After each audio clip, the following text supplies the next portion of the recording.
Alhamdulillah, puji syukur kita panjatkan berkat rahmat Tuhan Yang Maha Esa, kita masih bisa berjumpa walau secara daring untuk bersama-sama menimba ilmu dari para narasumber yang luar biasa pada siang hari ini.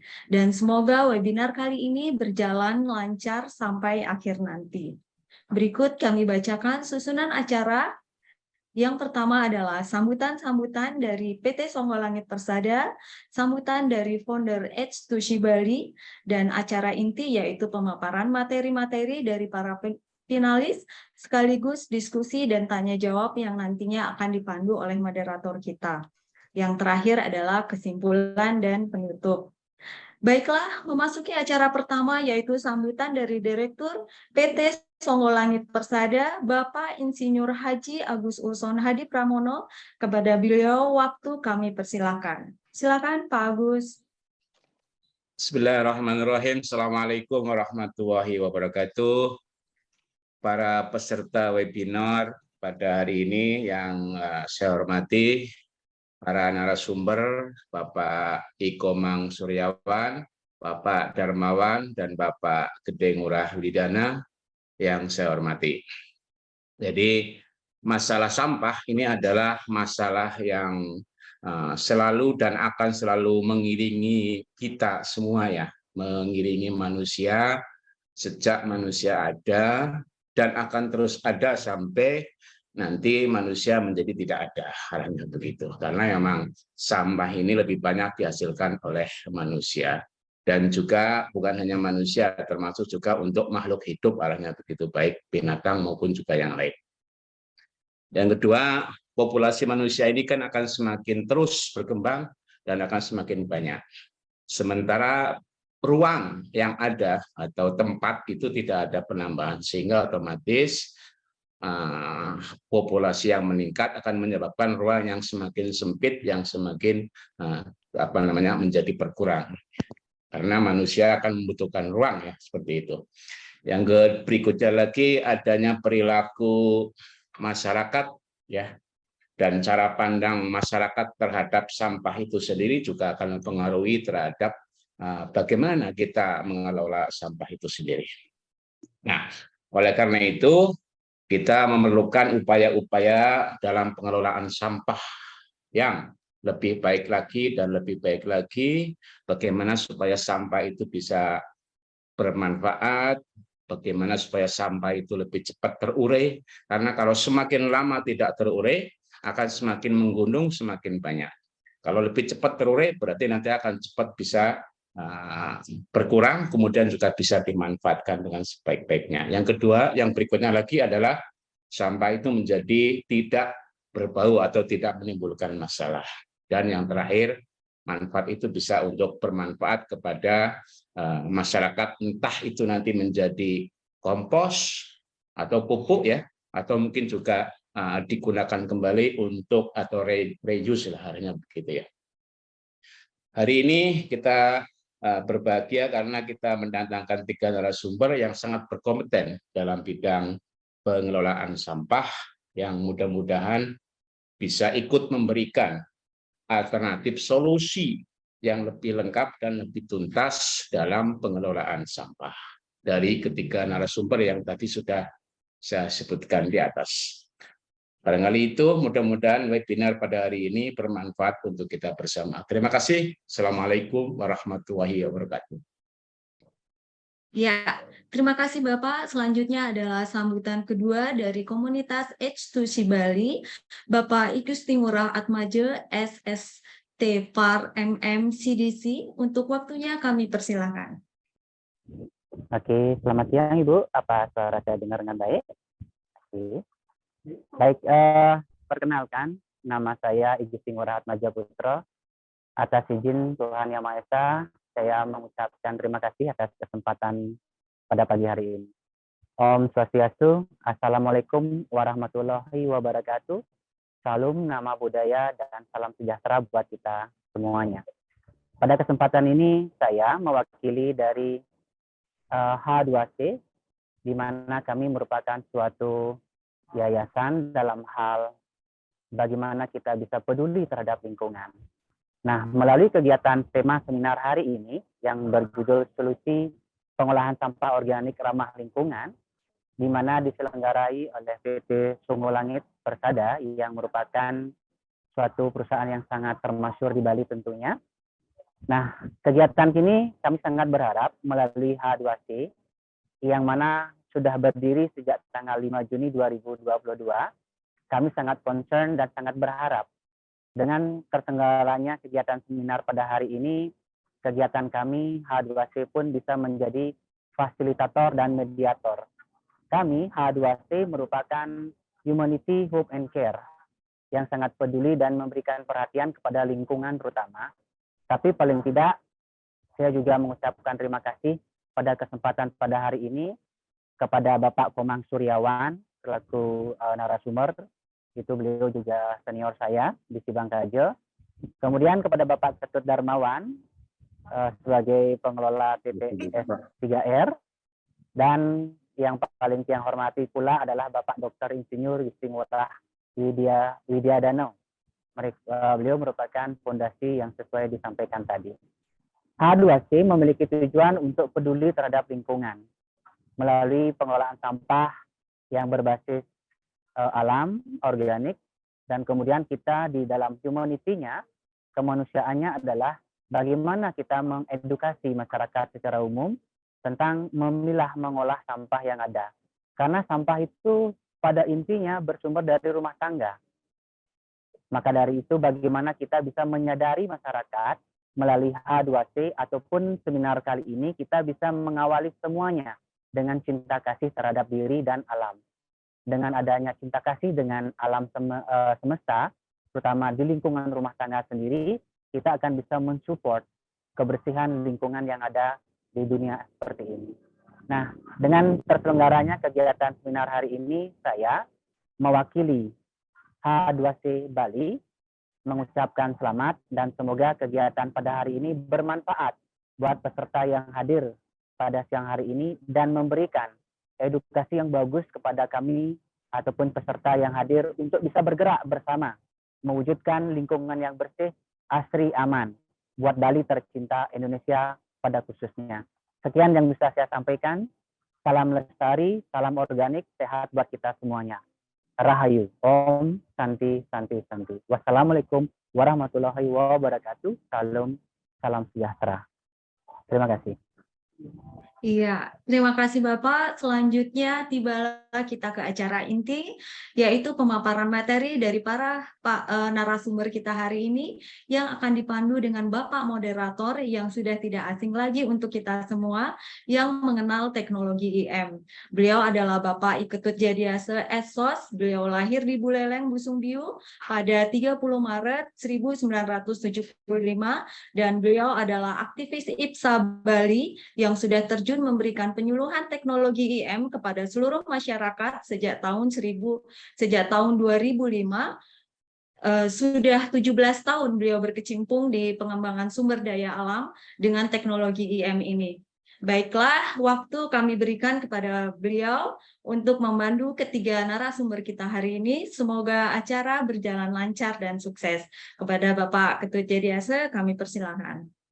Oke, terima kasih atas waktunya Ibu Tri selaku MC.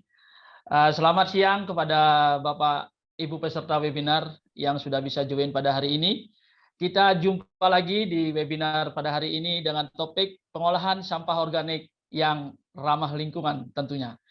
Jadi kepada Bapak dan Ibu peserta yang kita hadir pada saat hari ini, yang sudah bisa join kurang lebih sudah 30 orang peserta dari beberapa wilayah di Indonesia.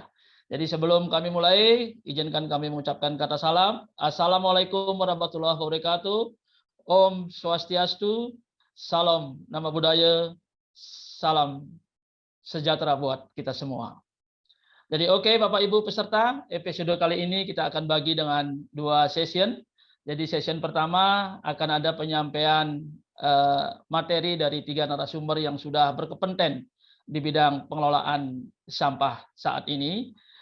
Kurang lebih dari 3 narasumber ini kita berikan waktu nanti 45 menit, tiap-tiap narasumber ada 15 menit. Setelah itu baru kita akan session kedua, kita coba dengan tanya jawab. Jadi Bapak-Bapak dan Ibu tadi sudah disampaikan peraturan dalam mengikuti webinar ini. Nanti dalam session yang kedua untuk tanya jawab, nanti silakan nanti acungkan tangan, menyampaikan pertanyaan secara online maupun secara chat yang kita akan bisa layani nanti. Oke, Bapak Ibu peserta, kita akan buka dalam session pertama. Jadi dalam session pertama ini akan disampaikan materi oleh pemateri kita yang pertama, yaitu Bapak atau narasumber kita yang pertama, yaitu Bapak Ikomang Suryawan.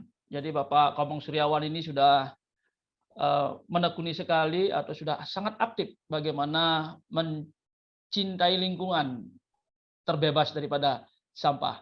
Ya, beliau nanti akan menyampaikan materi. Jadi Pak Komang ini dilahirkan di Sibangkaje pada tahun 1978. Ya, beliau aktif di organisasi sebagai ketua Seke Teruna Teruni atau Muda-Mudi. Ya, jadi dia aktif juga sebagai ketua LPM Desa Sibangkaje. Dan dia juga sebagai pengelola inovasi Desa Kecamatan Agen Semal. Banyak prestasi yang beliau dapatkan dalam bergelut di bidang organik ini. Ya, beliau berprestasi sebagai juara 3 pengelolaan lahan pekarangan untuk dijadikan sebagai ketahanan keluarga di tahun 2020. Beliau juga sebagai juara 1 lomba di Kabupaten Badung, ya. Terus begitu juga sebagai lomba juara 3 sebagai lomba di Provinsi Bali. Jadi banyak kegiatan-kegiatan yang beliau dapat prestasi dalam pengelolaan sampah, khususnya berbasis dengan organik. Jadi untuk mempersingkat waktu, kembalikan kepada Bapak Ikomang Suryawan untuk menyampaikan materi di session pertama. Untuk waktu dan tempat kami persilakan.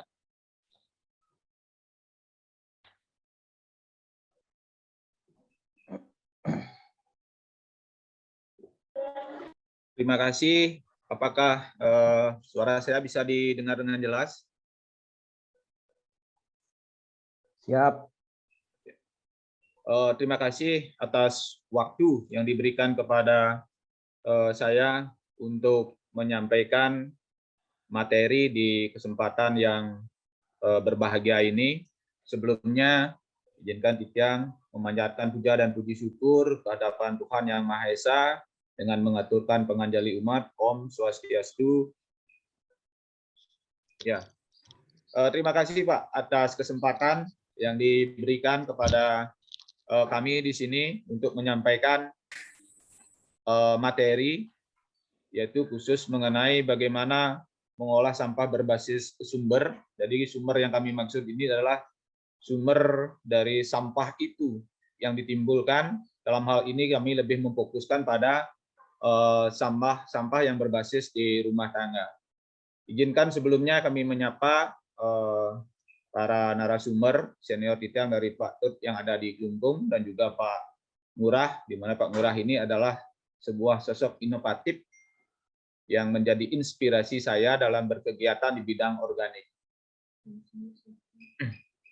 Kita langsung saja kepada materi. Materi ini yang buat secara sesimpel mungkin dan mudah-mudahan bisa dimengerti oleh seluruh peserta webinar di pagi hari ini. Di mana judul dari materi ini adalah pengolahan sampah berbasis sumber. Jadi kami menitik beratkan bagaimana mengolah sampah berbasis sumber, tentunya sumber dalam hal ini adalah di rumah tangga.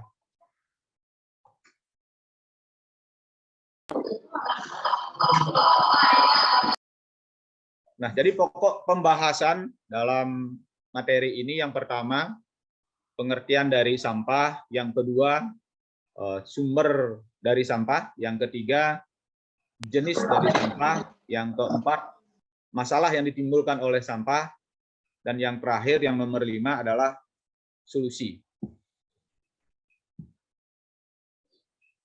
Yang pertama adalah sampah. Kita mungkin sudah tahu semua, mungkin dari tingkat TK, SD, semua pendidikan dan juga masyarakat umum sudah mengenal betul apa yang dimaksud. di mana sampah ini adalah suatu sisa usaha atau kegiatan manusia yang berwujud padat, baik berupa zat organik maupun yang anorganik. Kalau kita berbicara masalah sampah, tentunya apalagi di tahun-tahun ini ya, dengan isu akan ada ditutupnya TPA Suwung di bulan September maupun di bulan Oktober, pembicaraan masalah sampah begitu hangat di tingkat masyarakat, apalagi di tingkat media sosial. Tapi terkendala fakta di lapangan saat kita bergerak untuk mewujudkan dan menyelesaikan masalah sampah, sangat sedikit yang mau ikut dan aktif dalam bagaimana kita menyelesaikan masalah sampah.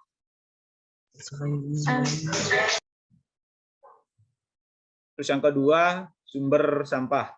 Kita ketahui bersama ada berbagai tempat sumber sampah yang bisa menghasilkan sampah itu sendiri. Yang pertama adalah sampah dari pemukiman penduduk, di mana sampah ini lebih banyak merupakan sampah rumah tangga, dan yang mendominasi adalah sampah organik rumah tangga.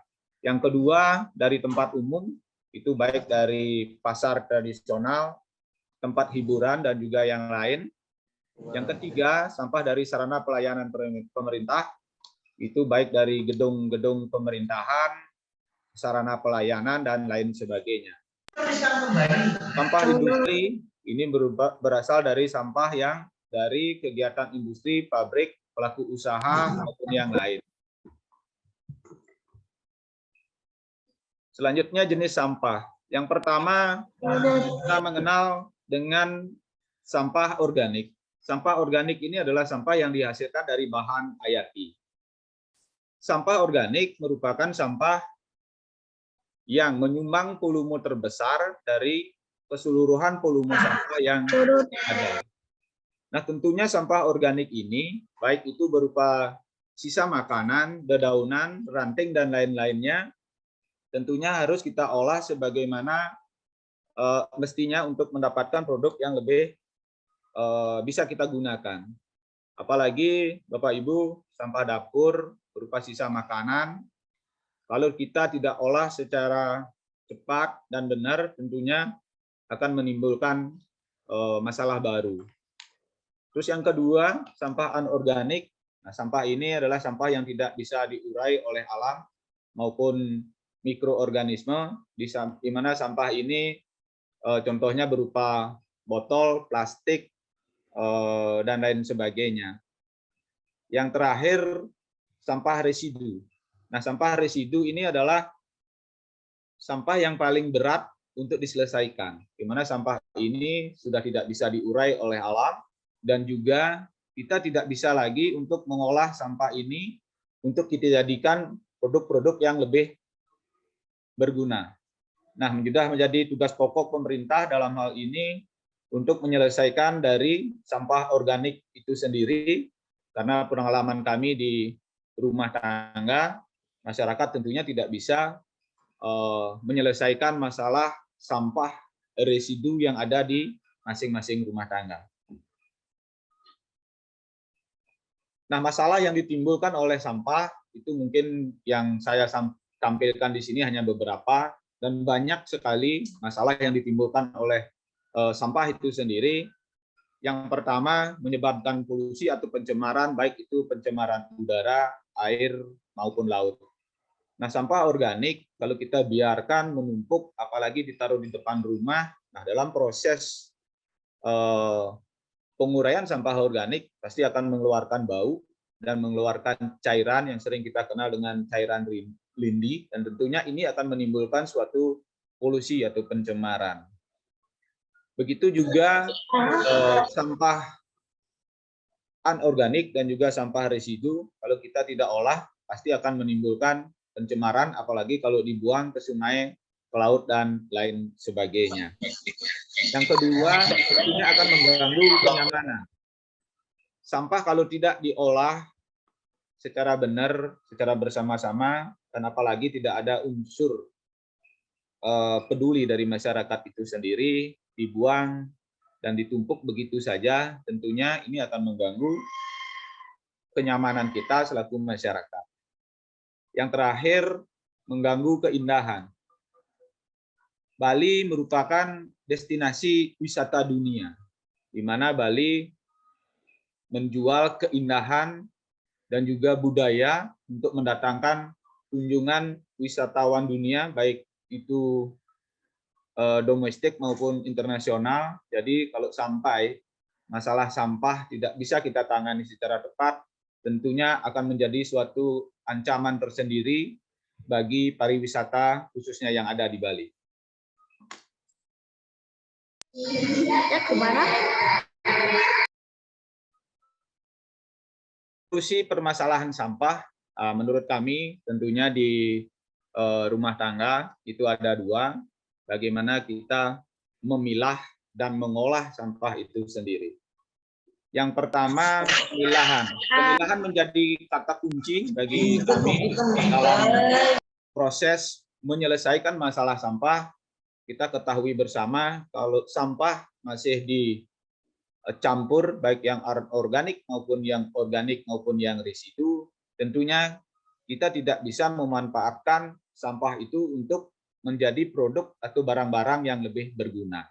Nah, proses pemilahan ini tentunya kami di tingkat rumah tangga menyediakan tempat pemilahan dengan 3 jenis yang berbeda, di mana yang pertama adalah tempat memang untuk sampah organik, itu berupa sisa makanan, dedaunan, dan lain-lainnya. Yang kedua adalah sampah anorganik, di mana sampah ini merupakan sampah yang tidak bisa urai oleh alam maupun oleh mikroorganisme, itu berupa plastik, botol, dan lain sebagainya. Nah, sampah residu ini tentunya kami juga menyiapkan satu tempat di rumah tangga kami, di mana sampah residu ini lebih merupakan sampah-sampah yang sudah tidak bisa kita olah lagi dan tidak bisa diurai oleh alam itu sendiri, baik berupa pampers, pembalut wanita, dan juga styrofoam, dan juga yang lainnya. Itu menjadi kata kunci kami dalam pemilahan, adalah kata kunci untuk menyelesaikan masalah sampah itu sendiri. Terus yang kedua adalah pengolahan. Nah, di tingkat rumah tangga, setelah sampah itu dipilah, tentunya kita masuk ke teknik yang kedua, di mana kita melakukan pengolahan, baik itu sampah organik maupun yang sampah anorganik. Nah, kami menitik beratkan di pengolahan sampah anorganik berbasis rumah tangga, seperti itu, karena kami tahu volume sampah organik ini adalah volume sampah yang paling banyak dari volume sampah yang ada secara keseluruhan. Kalau sampah anorganik sudah banyak sekali teman-teman penggiat dari penggiat sampah plastik, baik dari komunitas dan juga yayasan yang sudah terus bergerak untuk menyelesaikan dan menanggulangi masalah plastik. Nah, kami di sini melihat masih sedikit yang peduli untuk mau bergerak untuk menyelesaikan atau mengolah sampah anorganik itu sendiri. Mungkin dari nilai ekonomis dan pengolahannya butuh waktu yang cukup lama untuk mengolah sampah organik ini untuk kita jadikan produk yang lebih bermanfaat seperti itu. Nah, kami di rumah tangga menggunakan komposter dalam proses pengolahan sampah organik ini. Penggunaan komposter ini adalah untuk kita bisa mempercepat mengolah sampah organik itu untuk kita jadikan kompos. Nah, kami menggunakan 2 jenis. Yang pertama berupa drum ukuran di 160 liter. Ini kami kasih nama di tong edan, mohon maaf. Nama ini kami kasih hanya untuk mengingatkan dan mudah untuk mengingat seperti itu. Nah, komposter tong edan ini tentunya materialnya berupa gentong tong biru yang berukuran 160 liter, di mana di dalamnya dilakukan modifikasi yang terdapat pipa utama, di mana pipa utama itu adalah fungsinya untuk mengatur sirkulasi udara yang ada di dalam tong itu sendiri. Jadi suhu yang di atas dengan yang di bawah bisa kita samaratakan. Nah, yang kedua juga di dalam tong itu sendiri ada filter penyekat, yaitu untuk memisahkan dari pupuk padat dan pupuk cair, seperti itu. Nah, keunggulan dari tong ini menurut kami karena bentuk dan bahan yang dipakai itu sangat simpel seperti itu. Jadi kalau kita memakai yang model seperti ini, kita hanya perlu memakai membuat sekali dan tidak akan pernah rusak karena bahan-bahan yang dipakai adalah semuanya berupa plastik. Di mana bahan ini kita memakai yang bekas semua seperti itu. Nah, keunggulan ini kita bisa memasukkan sampah secara kontinu karena sampah kita produksi di rumah tangga itu setiap jam dan setiap hari seperti itu. Jadi konsep tong edan ini menggunakan jenis komposter aerob. Jadi dalam penggunaan, maksud kami di dalam pengomposan itu kita menggunakan udara dalam proses pengomposannya. Nah, untuk penggunaannya kami tentu juga menggunakan dekomposter atau cairan starter. Dalam hal ini kami juga menggunakan E4 yang kami campurkan dengan air dan juga larutan gula merah atau molase seperti itu. Nah, penggunaan tong ini tentunya sangat simpel dan bisa ditaruh di mana saja, baik itu di halaman, di depan dapur, dan tempat-tempat yang lain. Dan di skala rumah tangga, jenis komposter ini menurut kami paling pas untuk digunakan. Terus yang kedua, kami menggunakan jenis komposter yang murah seperti itu.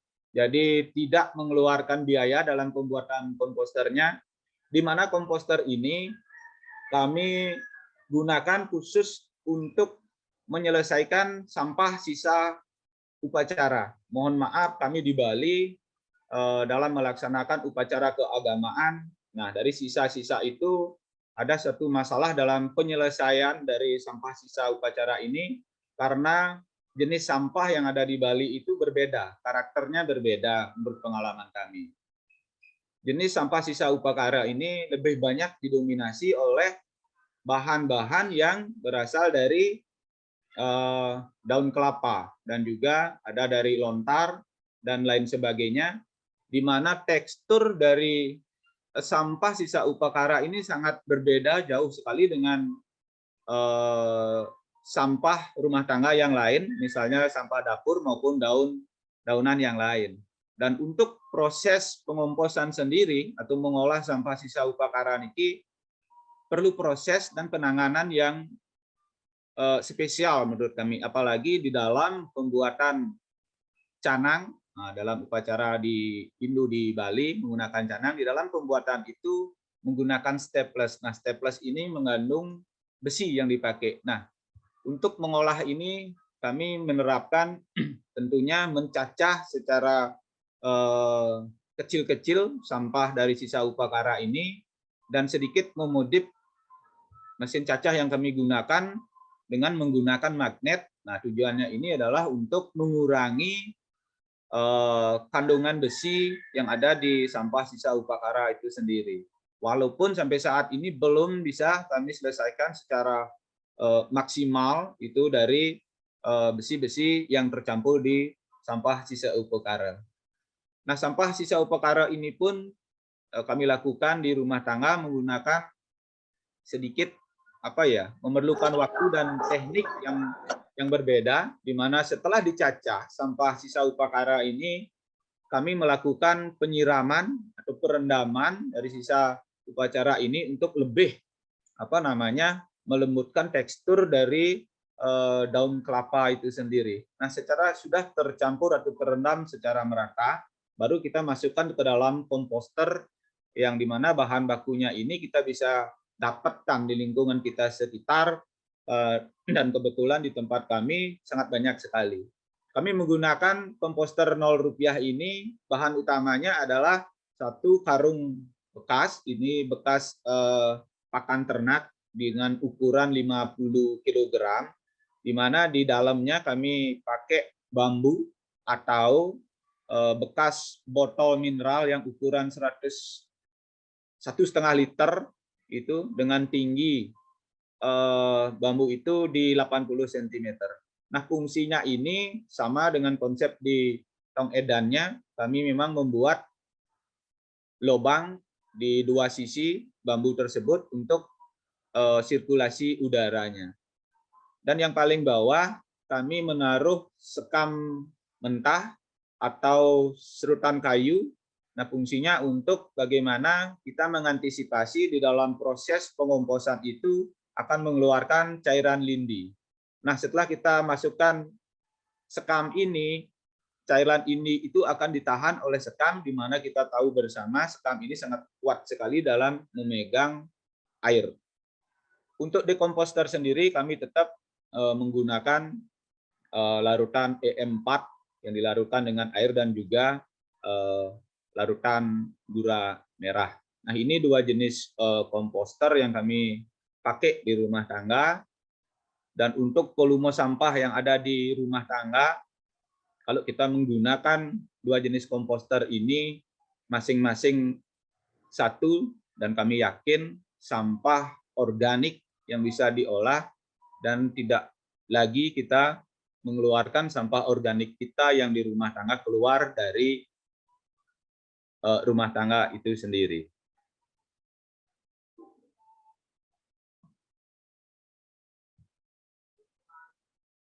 Nah, pengolahan sampah anorganik, kalau di tingkat rumah tangga kita tidak bisa mengolah secara maksimal sampah anorganik ini, tapi sekarang di Bali, khususnya di desa-desa, sudah digiatkan bank sampah seperti itu. Jadi kalau sudah anorganik kita pilah, baik itu berupa botol, plastik resep, pembungkus makanan, itu kita bisa salurkan ke bank sampah yang ada di masing-masing desa.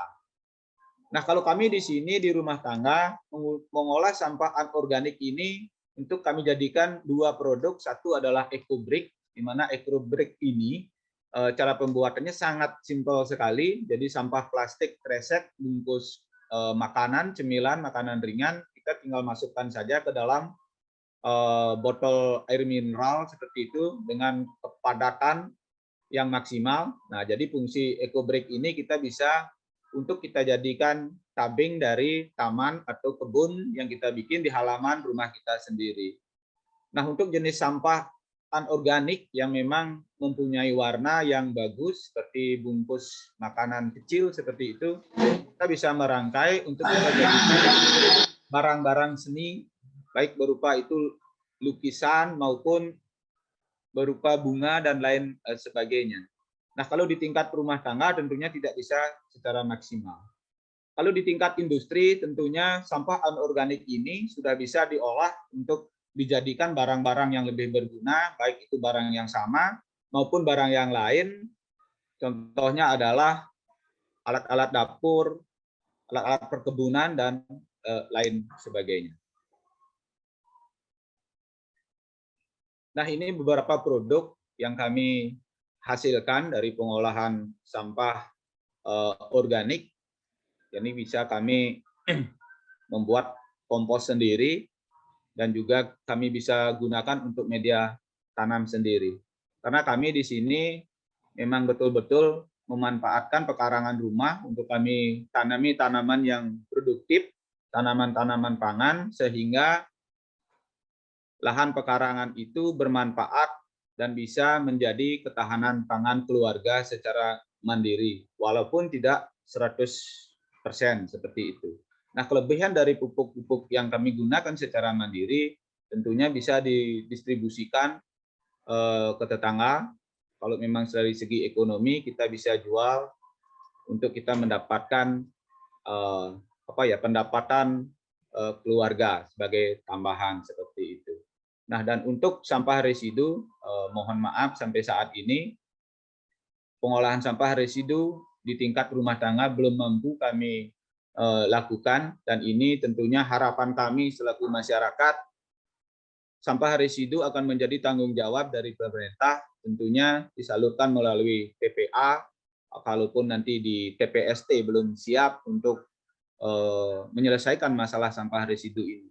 Karena menurut kami untuk menyelesaikan masalah sampah residu memang diperlukan sebuah alat yang memang cukup mahal seperti itu, alat yang memang tidak dalam proses penggunaannya menimbulkan masalah baru, polusi udara maupun polusi yang lain. Nah, demikian paparan materi yang sangat singkat yang bisa kami sampaikan. Kami berharap nanti bisa dikembangkan di ruang tanya jawab. Demikian waktu saya kembalikan kepada moderator. Terima kasih. Iya, terima kasih Pak Komang yang sudah menyampaikan materi dengan lugas dan jelas. Jadi Bapak dan Ibu peserta, materi Pak Komang ini kalau kami inikan sedikit, jadi bagaimana mengatasi masalah ini dari sumber. Nah, sumbernya sudah barang tentu itu dari rumah tangga. Nah, jadi trik-trik mengatasi sampah yaitu dari rumah tangga seperti apa? Ya, nanti perlu kami ingatkan kepada Bapak dan Ibu peserta yang sudah join pada hari ini untuk kelancaran webinar pada hari ini, untuk kefokusan peserta dan narasumber kami harapkan untuk tetap memperhatikan mikrofon ya atau tetap posisi pada mute ya sebelum kami buka session tanya jawab ya. Jadi sebelum session tanya jawab kami harapkan kepada Bapak Ibu peserta tetap posisi mikrofon pada posisi mute ya untuk kelancaran daripada webinar pada hari ini. Oke Bapak Ibu, kita akan segera akan saksikan pemateri yang kedua. Jadi pemateri yang kedua ini tidak kalah menarik dari yang pertama ya. Jadi karena pemateri yang kedua akan dibawakan oleh Bapak Ketut Darmawan ya.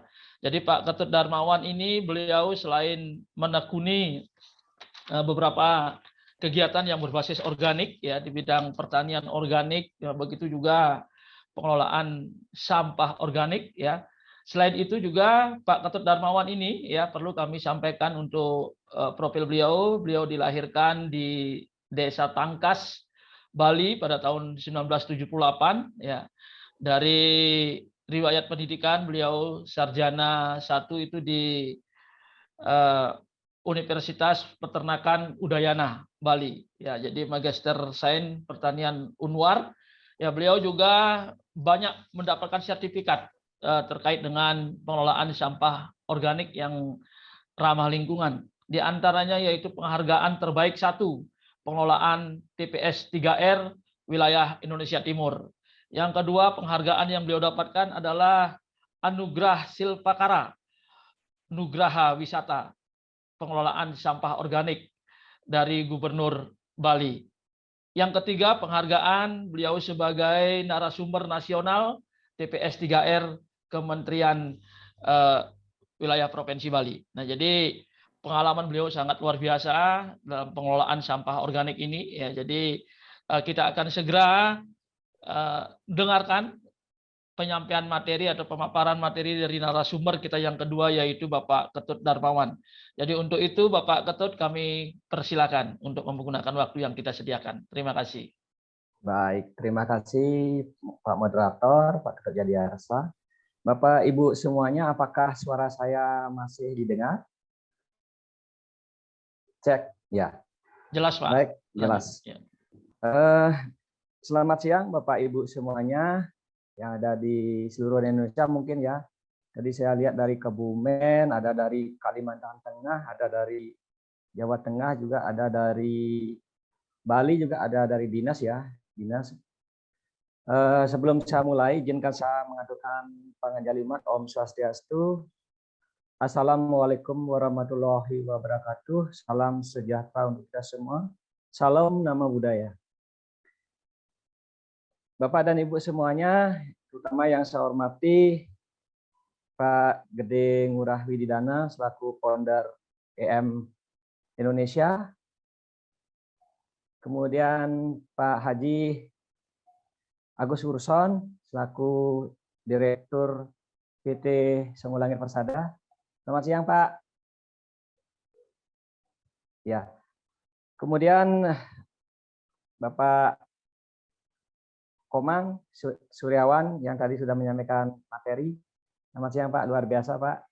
Jadi Bapak Ibu semuanya, pejuang lingkungan yang ada di seluruh Indonesia. Sebelum saya mulai, izinkan saya share materi hari ini.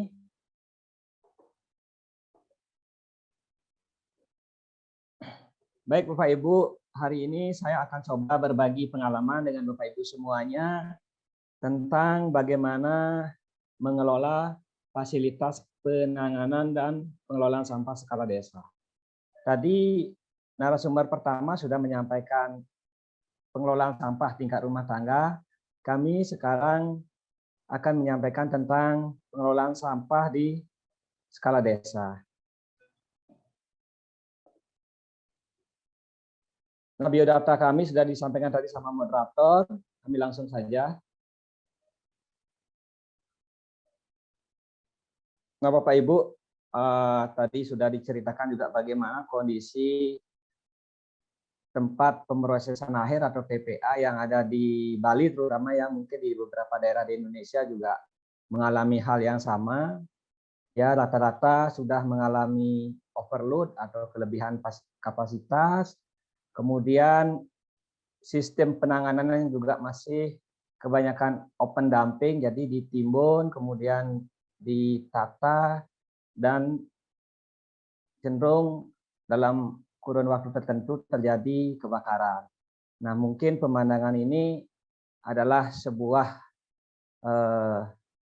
dilema bagi kita ya, karena bagaimanapun juga di satu sisi lingkungan kita bersih, rumah kita bersih, tetapi di sisi lain, di tempat lain, di wilayah lain juga dihadapkan pada sampah yang menggunung. Nah, inilah dilema daripada pengelolaan sampah.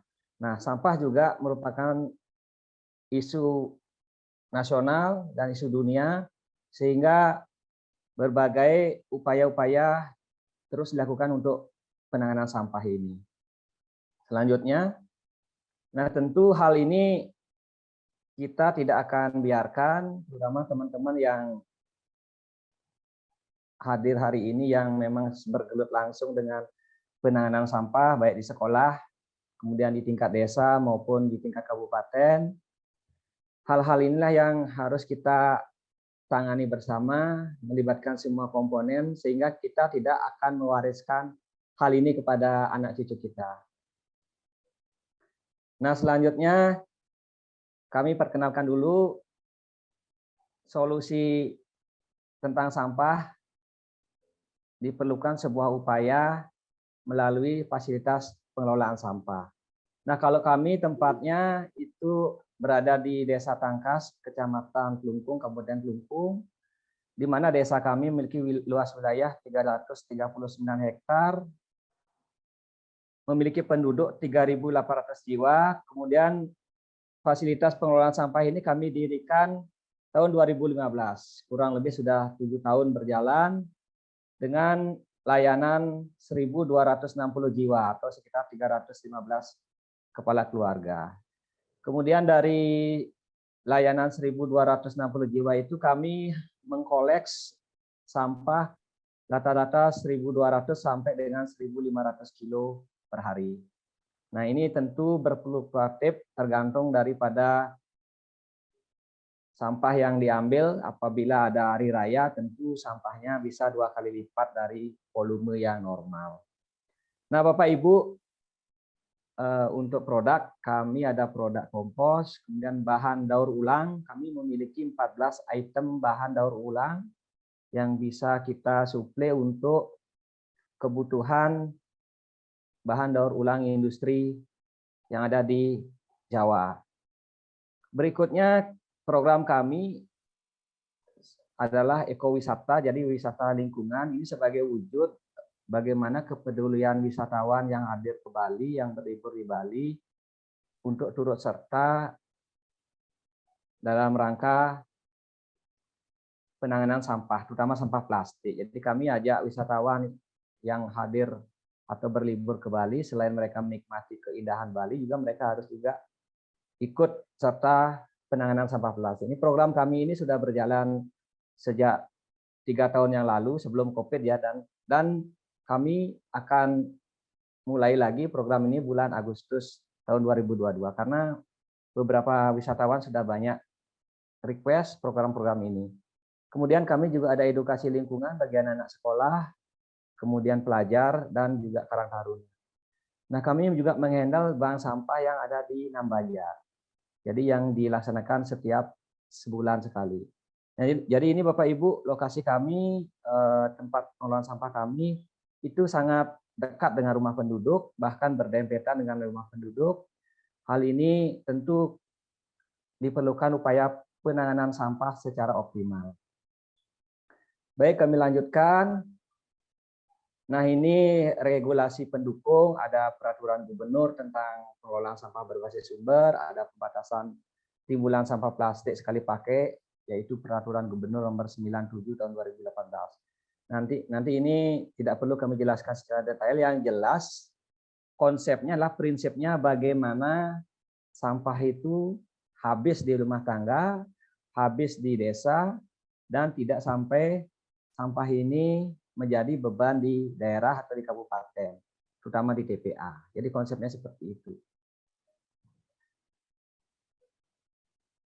Nah, berikutnya, mungkin Bapak Ibu sudah tahu, terutama yang ada di dinas, kemudian yang ada di desa juga, pola pengelolaan sampah kita memang seperti ini dari dulu.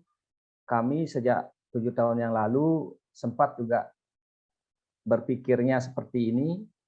Jadi sampah kita kumpulkan, kemudian sampah kita angkut, kemudian sampah kita buang ke TPA. Nah, inilah yang lama-kelamaan jadi masalah di masing-masing daerah. Nah, sekarang semenjak adanya TPS 3R yang kami kelola, itu kita sudah upayakan bagaimana seminimal mungkin membuang residu ke TPA. Ya, polanya adalah 3R. Nah, jadi pola 3R ini kita optimalkan bagaimana mulai dari rumah tangga, kalau memang rumah tangga itu masih punya lahan kosong, sebaiknya kita tidak layani, karena mereka masih bisa mengelola, kecuali nanti anorganiknya lewat bank sampah dan residunya bisa dikirim ke tempat kami untuk selanjutnya kami lakukan penanganan di TPA. Jadi konsep-konsep inilah yang harusnya dilakukan oleh masyarakat maupun oleh desa maupun oleh kabupaten. Ya, jadi ini salah satu program kami dengan 3R melaksanakan kegiatan penggunaan produk sampah kembali ya dengan kerajinan anting-anting, kerajinan jepitan rambut, juga kerajinan tas ya bersama wisatawan. Nah, berikutnya Bapak dan Ibu, selain itu,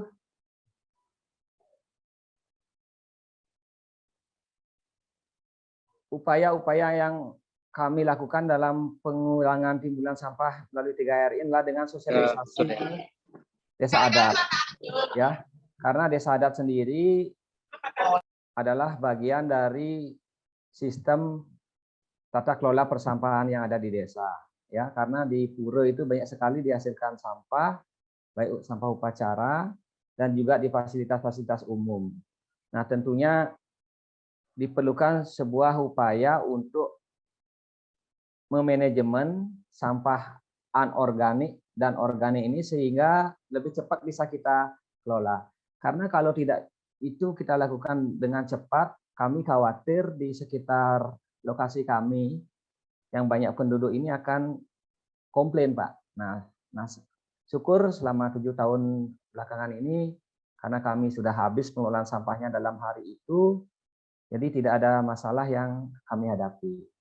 Nah, selanjutnya Bapak Ibu, tadi mungkin narasumber pertama sudah mengenalkan bagaimana jenis-jenis sampah, organik, anorganik, dan residu. Kami tidak jelaskan lagi untuk mempercepat waktu. Nah, yang perlu kami sampaikan adalah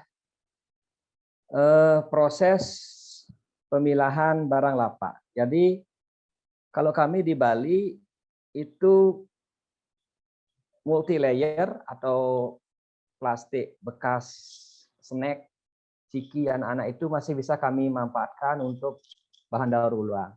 Ya, kami punya 14 item bahan daur ulang untuk industri yang ada di Pulau Jawa. Nah, inilah sebenarnya yang menjadi tumpuan pengelolaan sampah, karena pendapatan dari pengelolaan anorganik ini adalah untuk mendukung semua proses operasional. Kami memiliki 6 orang tenaga kerja pemilah dan 2 orang tenaga kerja operasional untuk mengkolek sampah-sampah yang ada di masyarakat. Nah, berikutnya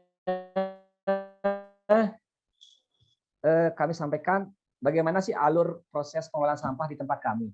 Jadi pertama, sampah rumah tangga itu kita ambil dari rumah ke rumah. Nah, sekarang kita pemilahan dari rumah tangga baru mencapai 30%. Jadi belum bisa 100% Bapak Ibu. Ya, yang 30% ini adalah sampah yang memang dijadwalkan khusus harinya, baik hari organik maupun anorganik. Nah, setelah sampah kita ambil dari rumah tangga, itu kita angkut dan masuk ke tempat pengelolaan sampah kita. Nah, setelah masuk ini kuncinya adalah ketika menurunkan sampah ini harus disemprotkan dengan bakteri. Jadi sembari sampah diturunkan dari armada, jadi sudah siap di sana bakteri yang harus kita semprotkan. Ya, kalau kami memakai EM limbah.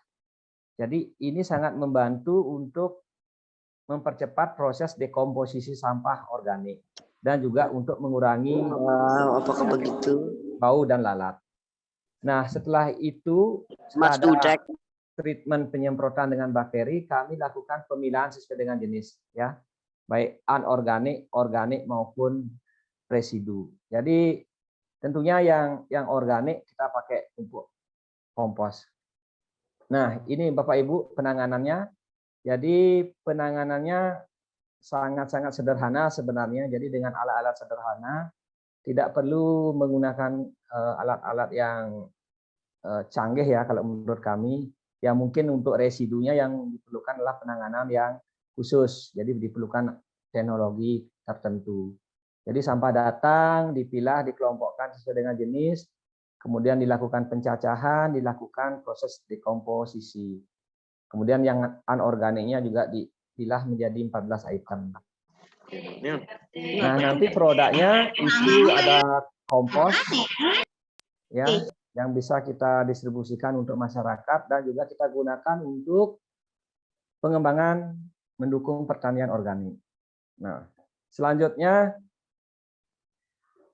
dalam proses pengelolaan sampah rumah tangga tentu ada produk yang memang bisa kita kumpulkan untuk dibuat menjadi pupuk cair dengan sistem tong yang dibilang rekan kami tadi Pak Suryawan lah tong edan tadi ya. Ini sangat efektif juga. Nah, bisa Bapak Ibu lakukan, tidak hanya harus menggunakan tong edan, kami juga menggunakan tong kapasitas 50 liter yang kecil untuk mengumpulkan sampah-sampah buah-buahan, sisa sayur dari rumah tangga menjadi pupuk organik cair. Jadi peralatannya sangat simpel, ada parang, ada bantalan kayu, ada alas terpal atau karung, tong plastik, dan jangan lupa ada tutupnya. Ya, ini harus ada tutupnya. Kemudian kapasitas tongnya juga menyesuaikan. Dan terakhir botol. Botol ini fungsinya untuk menampung pupuk cair yang kita buat. Biasanya dalam waktu 1 bulan itu udah bisa kita panen pupuk cair yang kita buat. Nah, bahan yang lain adalah buah-buahan, sisa sayur, EM4 1 liter, gula atau molasses. Nah, ini adalah bahan yang wajib. Harus ada. Nah, sebenarnya Bapak Ibu, kita bisa membuat ini secara bertahap, ya, mengumpulkan buah-buahan dulu, mungkin prosesnya nanti belakangan. Nah, ini sudah kita lakukan pengujian di laboratorium, ya. Ternyata hasil pupuknya yang kita bikin tadi itu komposisinya sangat bagus, ya. Jadi dia unsur C organiknya juga sangat tinggi, unsur N-nya juga sangat tinggi, unsur P sangat tinggi juga, N tersedianya juga sangat tinggi, dan ini tentu sudah masuk sebagai syarat minimal untuk kategori pupuk organik. Jadi kalau kita mau jujur, kita mau aplikasikan pupuk ini, ya tentu tidak mengecewakan. Ya, kami sudah mencoba di beberapa komoditi, hasilnya sangat-sangat menggembirakan. Nah, berikutnya Bapak Ibu, apabila Bapak Ibu dalam pengelolaan sampah itu menghasilkan produk yang namanya air lindi, ya, jadi air lindi itu adalah air dari rembesan sampah organik yang dilakukan treatment atau penimbunan, baik disiram dengan air maupun disiram dengan fermentor atau bioaktivator. Nah, air lindi itu biasanya kalau kita analisa lab, ini kami sudah melakukan analisa lab, itu air lindi sendiri kalau kita mau pakai pupuk itu kualitasnya memang belum bisa sesuai dengan hasil uji lab kami, itu masih di bawah standar. Jadi tidak baik untuk digunakan sebagai pupuk organik karena BOD dan COD-nya itu masih kurang, ya, sangat tinggi baku mutunya, ya. Jadi perlu dilakukan treatment. Nah, kami coba lakukan treatment, ya. Jadi kami treatment air lindi itu dengan fermentor, ya, fermentornya adalah E4, kita campur.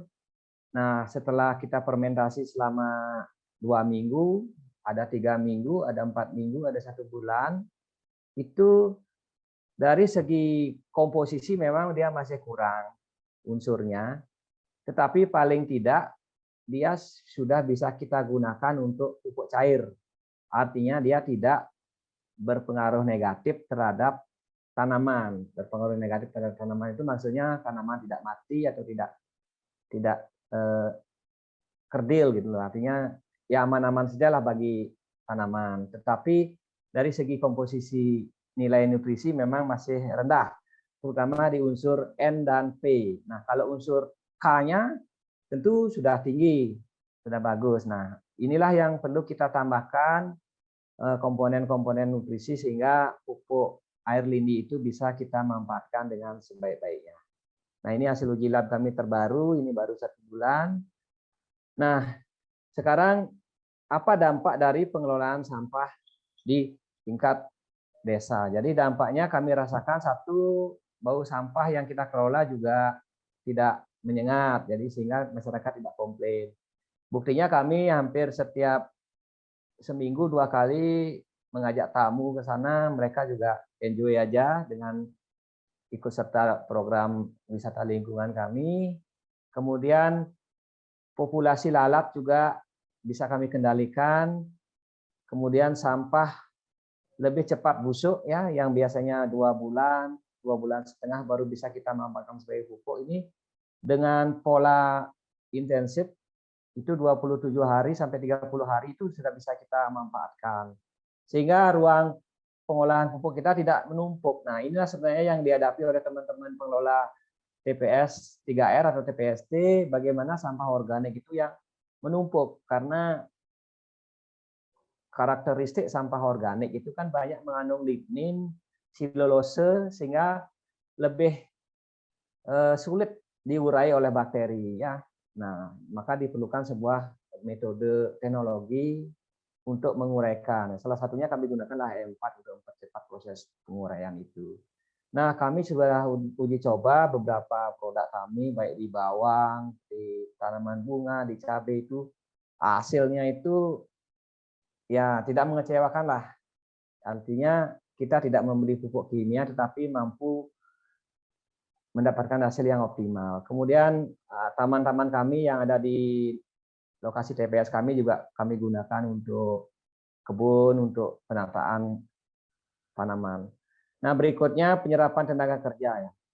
Jadi tenaga kerja yang kami gunakan di sana mereka umumnya adalah keluarga miskin yang sehari-hari memang mengandalkan pendapatan dari pengelolaan sampah ini. Selanjutnya ini yang terakhir. Jadi Bapak Ibu mudah-mudahan belum ngantuk. Jadi saya pribadi sangat bangga berkecimpung di pengelolaan sampah karena saya bisa memberikan kontribusi kepada lingkungan, kepada bumi, bahwasanya sampah adalah sesuatu yang harus kita kelola. Jadi bagaimana kita mendatangkan sampah, menghasilkan sampah, ya, bagaimana kita mengelola sampah dengan bijak.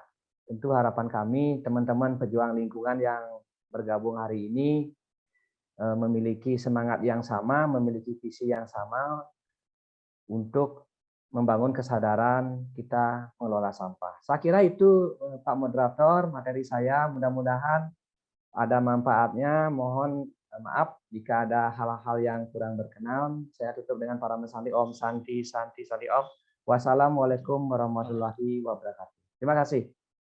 Iya, terima kasih Pak Ketut Darmawan yang sudah menyampaikan materi di session pemaparan materi yang kedua ini. Jadi materi ini makin menarik. Kalau tadi saya lihat materi yang pertama dari Pak Komang itu bagaimana dari sumber. Nah, sekarang materinya Pak Ketut ini bagaimana mengelola di TPA. Nah, ini yang sangat menarik. Jadi nyambung, berkesinambungan. Nah, jadi kalau boleh kita bilang bagaimana untuk mengolah sampah ini, sebenarnya sampah ini bisa menjadikan suatu nilai ekonomi. Ya, kalau kita lihat dari apa yang disampaikan oleh Pak Ketut tadi. Jadi sampah itu tidak lagi bisa menjijikkan dengan teknologi yang sangat tepat guna, itu bisa akan menghasilkan nilai ekonomi yang lebih buat kita sebagai yang mengelola. Nah, ini seperti itu. Oke, Bapak Ibu, terima kasih masih setia join di webinar pada hari ini. Kami harapkan tetap setia, tetap disiplin untuk mengawasi moodnya, karena kita belum buka untuk session tanya jawab. Bagi Bapak dan Ibu yang belum join, mudah-mudahan bisa bergabung, ya, segera bisa bergabung. Kita akan segera dengarkan pemaparan materi yang ketiga dari narasumber kita yang tidak asing lagi, ya, buat pencinta organik dari seluruh Indonesia, ya, karena narasumber kita yang ketiga ini sangat familiar, ya, di bidang organik. Jadi beliau adalah Bapak Gede Ngurah Wididana atau akrab disebut dengan Pak Oles. Nah, jadi beliau dilahirkan pada 9 Agustus tahun 1961, ya. Jadi beliau selain menekuni di bidang organik, nah beliau juga sebagai direktur utama PT Solangit Persada sebagai distributor ataupun produksi pupuk cair organik yaitu E4. Bagaimana fungsi E4 ini sangat ramah lingkungan di bidang pertanian organik yang ramah lingkungan, termasuk juga di bidang pengelolaan sampah. Beliau juga banyak mempunyai suatu pengalaman, ya, baik di bidang organik maupun motivasi terhadap bagaimana mencintai lingkungan ini. Kalau orang bilang itu kita mesra dengan alam. Jadi seperti itu. Oke, kita akan simak pemaparan materi dari narasumber kita yang ketiga yang tidak asing lagi yaitu Bapak Gede Ngurah Wididana. Untuk itu waktu dan tempat kami persilahkan. Ya, Om Swastiastu. Assalamualaikum warahmatullahi wabarakatuh. Bisa didengar ya suara saya? Oke. Jelas, Pak. Jadi saya mengikuti seminarnya cukup bagus sekali. Jadi ada suatu gerakan-gerakan nasional atau masyarakat.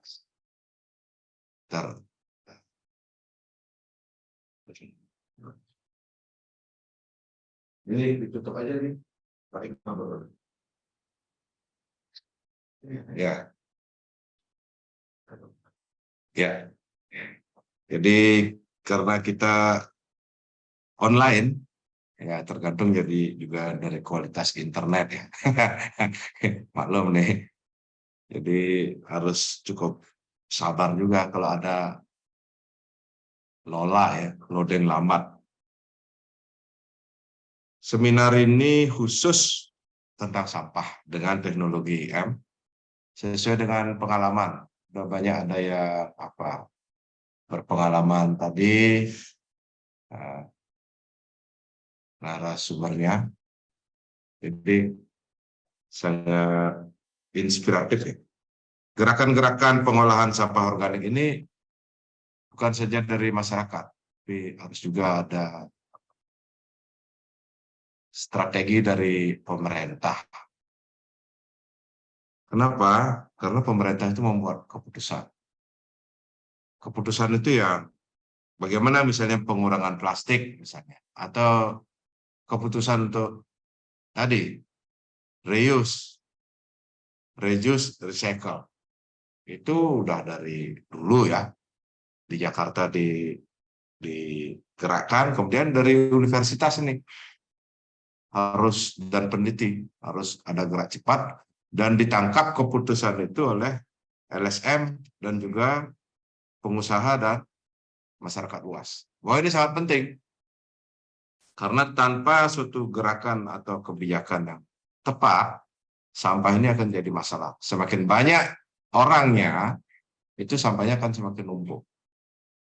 Kita lihat dari sumbernya saja, pasar tradisional penyumbang terbanyak ya, dari sampah organik. Kemudian dari rumah tangga, hotel, restoran, peternakan dan pertanian, industri pengolahan makanan. Jadi kalau saya perkirakan setiap orang itu satu harinya mengeluarkan sampah organik itu 1 kilogram. Dari kotorannya aja sudah setengah kilo, dari kencingnya lagi, kemudian dari sisa-sisa makanan, dari limbah dapur dan aktivitas lainnya. Ya, mungkin slide-nya diganti. Selanjutnya, untuk metode pengolahan limbah ini ada 6 ya. Yang pertama pengumpulan. Jadi sampah itu dikumpulkan, kemudian dipilah, dicacah, baru dicampur secara homogen, sehingga dia menjadi bisa difermentasi. Nah, ini apa namanya, moderator ya, untuk slide-nya tolong diarahkan ya. Mungkin Mas Dimas tuh. Dicampur, kemudian agak difermentasi dengan menggunakan EM. Ini pengalaman kami ya. Kemudian dilakukan lagi penyeragaman ya, biar lebih homogen, bisa lebih cepat larut di dalam tanah nutrisinya. Kemudian baru dikemas. Kalau dia industri ya bisa dijual, atau UKM atau industri kecil-kecilan bisa. Tapi intinya ada setelah dikumpulkan, dipilah, dicacah, kemudian dihomogenkan, difermentasi, di sana kuncinya. Kalau itu tanpa fermentasi, itu akan terjadi proses pembusukan. Kalau busuk, itu masalahnya akan ada gas beracun, kemudian ada polusi, kemudian ada senyawa-senyawa yang kurang bagus, ada lalat, ada penyakit dan lain sebagainya. Jadi kuncinya ada di fermentasi itu. Kenapa dengan teknologi EM? Yang pertama karena dia mengandung bakteri fermentasi, yaitu IM4 itu. Yaitu Lactobacillus ragi bakteri fotosintetik. Kemudian cepat difermentasi karena hasilnya bisa dikendalikan. Mudah dipraktekkan dan akrab lingkungan. Murah biayanya dan tingkat kegagalan rendah.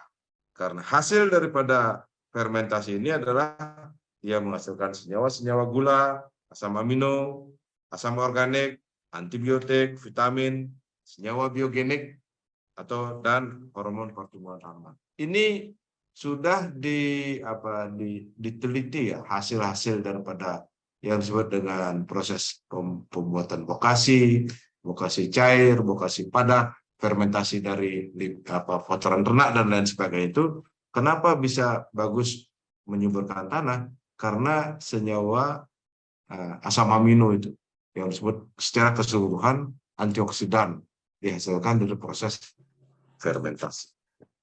Nah, tentu untuk daur ulang limbah ini kita bisa mulai dari rumah tangga. Dari rumah tangga kita membuat yang disebut dengan starter, yaitu dari dedak, EM dan molas. Ini bisa, kalau di Brasil, di Amerika, di Jepang itu dia disebut dengan bokasi dedak. Saya kira ini bisa dijual ya oleh pegiat kompos atau pegiat fermentasi yang menggunakan sampah. Itu bisa digunakan sebagai starter, mempercepat daripada proses fermentasi dengan dedak, EM, dan molas ini. Nah, kemudian dedak ini setelah 1 minggu dia akan banyak sekali tumbuh mikroorganismenya karena dia cepat. Nah, itu dicampurkan ke dalam limbah yang sudah dicacah. Nah, ditaruh di dalam tong. Ya, ini di Jepang, di Thailand, di Brasil, di Amerika, tongnya itu sudah menjadi bisnis ya. Jadi yang disebut dengan kalau di sini kan semuanya barang limbah, bisa juga sederhana. Ini di elet ada tangki kerannya, kemudian ada sarangnya, itu bisa dijual ya oleh di tingkat rumah tangga, di tingkat RW, di tingkat desa, semua digerakkan. Jadi ada suatu gerakan kesadaran masyarakat untuk masing-masing mengolah limbahnya. Hasil daripada fermentasi yang kalau tadi disebut dengan tong edan itu ada cair, bokasi cair dan bokasi padat. Nah, tentu ini bisa langsung ditanam di pekarangan, di pot atau di tempat di perkebunan. Secara kecil-kecil, kalau ada 1000 kakak, berarti kita punya 1000 tangki. Itu ada suatu gerakan kalau dikumpulkan bisa digunakan untuk pupuk.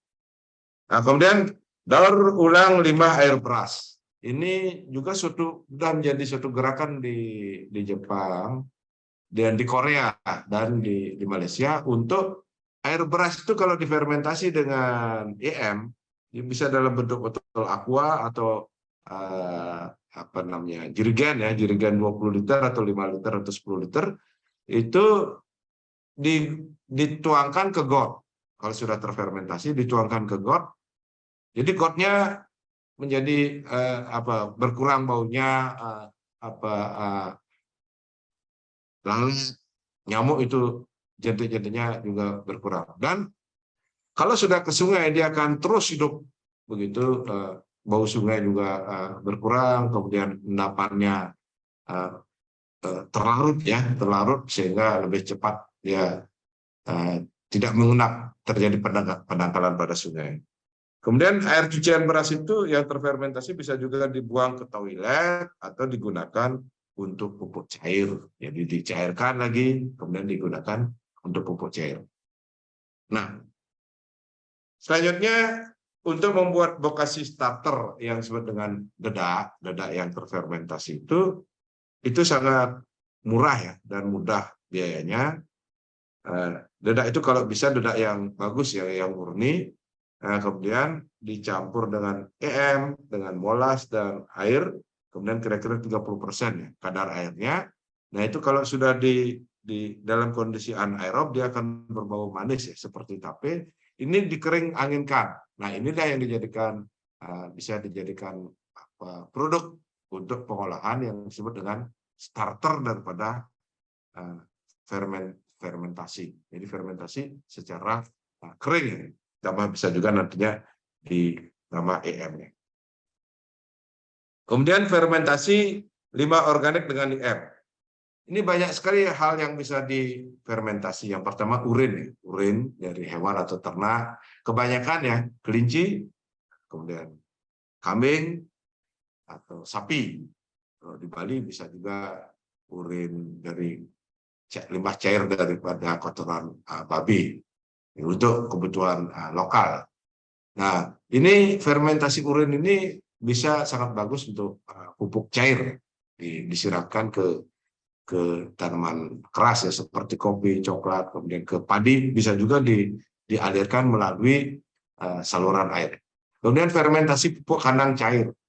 Jadi kotoran kandang dicampur dengan air dengan kepadatan kira-kira airnya itu sampai 70%, kemudian pupuk kandangnya itu 30%, kemudian diaduk di sana, nah dikasih EM dan dikasih molas. Jadi kuncinya fermentasi itu EM, molas itu adalah istilahnya mempercepat pertumbuhan EM karena ada gulanya di sana. Kemudian fermentasi pupuk kandang padat. Jadi ya dalam kondisi yang lebih kering ya, ini juga menghasilkan bokasi padat. Pengalaman kami dalam mengeruk got di perkotaan itu limbah-limbah got sedimentasinya itu sangat kaya dengan unsur hara ya, sangat kaya. Asal dia itu difermentasi dulu, jadi dikering anginkan, kemudian ditambah pupuk kandang, kemudian ditambah EM dan juga molas. Nah itu dibiarkan, itu sangat bagus. Kalau dia dibiarkan, artinya terlalu lama ya, dia bisa beracun, tanaman bisa keracunan atau kekeringan atau kepanasan. Jadi limbah got ini sangat bagus untuk pupuk ya, sebagai sumber pupuk. Kita sering lihat di perkotaan itu menggunakan panen limbah daripada sedimentasi di got, tapi dibuang percuma. Itu sangat bagus pendapatnya itu. Kemudian cara pemakaian pupuk organik fermentasi padat ini, yang pertama ditebarkan di daerah perakaran tanaman. Jadi di perakaran tanaman itu ditebarkan dan juga diaduk ya, biar menyatu, kemudian disiram. Kemudian bisa juga sebagai pupuk dasar atau dicampur ke tanah atau lubang tanaman. Jadi dicampur sebagai pupuk dasar, kemudian ditanam bibitnya, misalnya tomat, cabai, tanaman bunga dan lain sebagainya. Atau ditebarkan beberapa kali setelah tanam. Jadi sebelum tanam, 2 minggu setelah tanam, 4 minggu setelah tanam, begitu. Jadi ini juga sangat bagus ya, meningkatkan produktivitas daripada tanaman, terutama tanaman hortikultura. Kemudian pada tanaman yang besar, misalnya pada cengkeh atau kopi ya, atau duren ya, di Bali banyak yang digunakan pada duren, mangga, itu ditebarkan di awal musim hujan. Ini petani sangat mengetahui manfaat daripada penggunaan pupuk organik fermentasi. Nah, kemudian bagaimana cara penggunaan pupuk organik cair fermentasi? Pupuk cair yang sudah dihasilkan tersebut dilarutkan ke dalam air. Jadi 1 liter ke dalam 100 liter. 10 liter ke dalam 1 tong. Jadi pelarutan ini tentu harus ada sumber daya air. Kalau sumber daya airnya terbatas, misalnya di daerah kering, ini tidak bisa dilakukan, cukup dengan pupuk organik padat. Nah ini digunakan dengan menyiram ke dalam tanah atau perakaran, atau dialirkan melalui sistem irigasi. Jadi ada bak penampungan air, nah di sana dilarutkan pupuk cairnya, kemudian di dalam bak itulah digunakan untuk menyiram atau mengalirkan. Fermentasi air cucian beras digunakan atau dialirkan ke got ya, atau saluran air atau kali atau sungai untuk meningkatkan kualitas air sungai. Ini bisa dilakukan melalui gerakan-gerakan sosial, melalui masyarakat yang tinggal di daerah pinggir sungai, itu sangat bagus ya. Saya kira di daerah pasar itu perlu dilakukan itu. Ini tidak bisa sebagai hobi ya, tapi ini adalah suatu keterpanggilan masyarakat untuk sama-sama menyelamatkan kualitas air sungai. Jadi bukan saja dari sampah plastiknya, tapi kualitas bahan organik yang jatuh ke dalam sungai itu harus segera melalui proses fermentasi agar dia tidak mengakibatkan polusi. Kemudian dituangkan ke toilet atau disiramkan ke perakaran tanaman. Jadi itu harus dituangkan ke toilet. Jadi fermentasi air cucian beras itu bisa untuk memperbanyak bakteri lokal yang bagus di dalam septic tank. Gerakan untuk menenggelamkan atau melempar ya bola lumpur EM yang disebut dengan EM mud ball itu dilakukan di Korea, kemudian di Jepang, di Brasil, dan di Malaysia ya. Jadi Malaysia itu banyak daerahnya bersungai, satu negeri satu sungai. Jadi one river, one state ya gerakannya itu. Jadi bagaimana caranya? Karena kalau IM saja dituang ke dalam air itu dia larut ya, jatuh. Tapi yang difermentasi ini adalah lumpur, bola lumpur. Jadi lumpur dari tanah, kemudian dicampur dengan dedak, kemudian dikasih IM dan molas. Nah, disinilah di dalam bola lumpur ini hidup IM. Setelah dia dilemparkan ke sungai, ini ada gerakan melempar IM Modpol D itu ke dalam sungai. Jadi lumpurnya itu yang mengendap ke bawah, jadi dia langsung turun tinggal di bawah dengan lumpur menyatu dan tumbuh mikroorganisme lokal yang ada di sana untuk hidup bersama-sama memfermentasi yang dimotori oleh IM. Kemudian daur ulang limbah pasar atau organik. Nah, ini bisa juga untuk bisnis ya. Jadi ada bank sampah, kemudian bank sampah di tingkat desa atau di tingkat kecamatan dipisahkan limbah anorganik dan organik organiknya diolah menjadi pupuk, kemudian limbah anorganiknya juga dipilah bisa dijual. Jadi kita sudah lakukan ini untuk memenuhi kebutuhan daripada pupuk organik lokasi yang ada di Bali khususnya. Nah, kemudian daur ulang limbah peternakan atau pertanian. Jadi ada kotoran ternak, sapi, ayam, pesekam, atau arang, sekam, serbuk gergaji, apapun bahan organik itu kalau dicampur, kemudian ada IM, nah IM-nya di sana bisa hidup. Kemudian setelah bagus hasilnya, kemudian dihomogenkan lagi, kemudian baru dikemas. Ini kita pasarkan dengan nama Bokasi Kotaku, Bokasi dari kota kita ya, kota saya. Nah, ini juga sangat direspon oleh petani-petani di kota dan juga di desa. Tapi intinya masyarakat juga harus diajar, diberikan pendidikan pelatihan bagaimana mengelola pupuk organik tadi menjadi pupuk organik yang berkualitas. Kemudian daur ulang limbah organik untuk kesehatan, lingkungan, bisnis, dan gaya hidup sehat. Ini menjadi tagline kita. Untuk apa limbah organik itu didaur ulang? Untuk kesehatan lingkungan, untuk kesejahteraan masyarakat.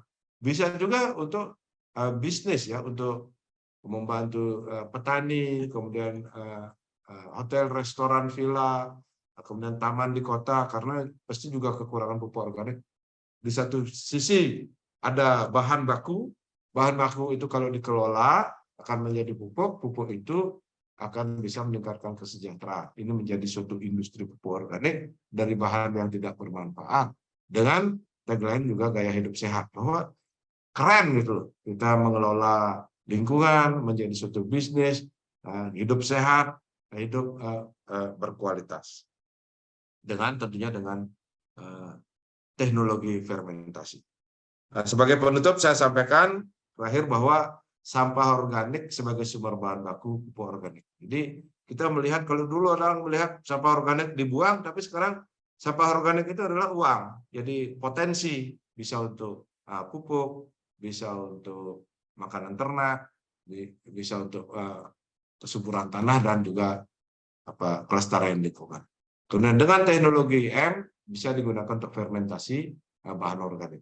Jadi kuncinya adalah teknologi IM fermentasi. Kemudian yang ketiga adalah bisa dilakukan oleh siapa saja dalam skala kecil, rumah tangga, menengah, jadi UMKM bisa mengelola, koperasi, dan juga sebagai industri pupuk yang cukup besar ya.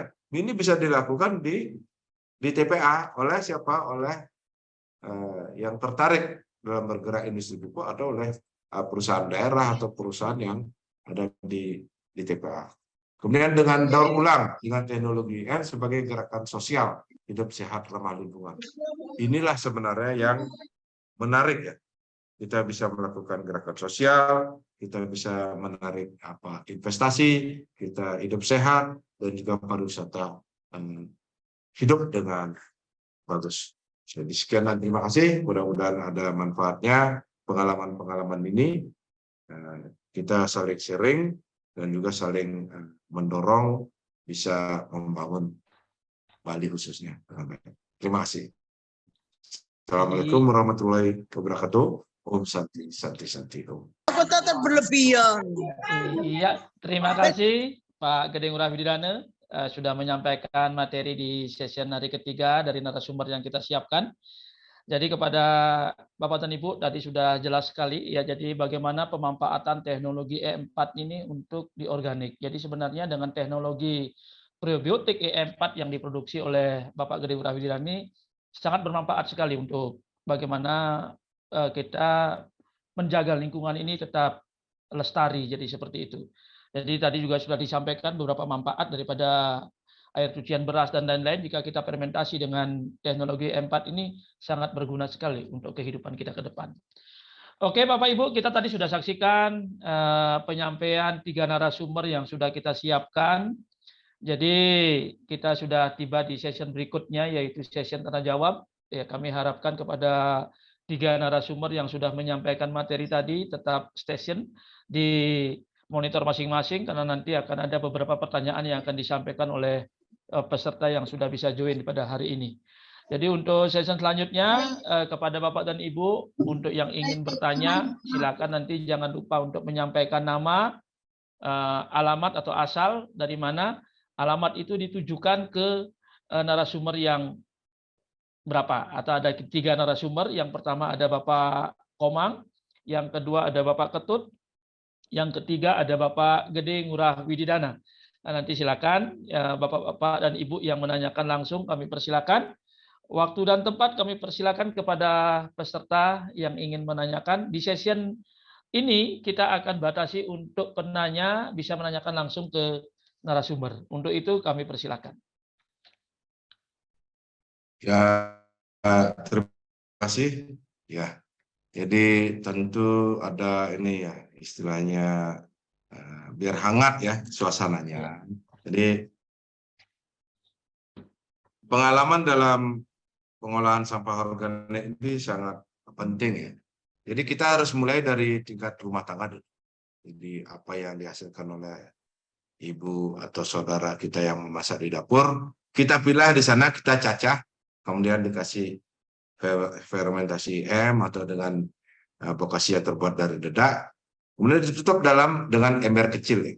Nah, itu kalau sudah terbiasa menjadi kebiasaan, hasilnya kita taruh di, misalnya kita punya tanaman jeruk di dalam pot, tanaman sayur di dalam pot, tanaman bunga, kita lihat bagaimana hasilnya.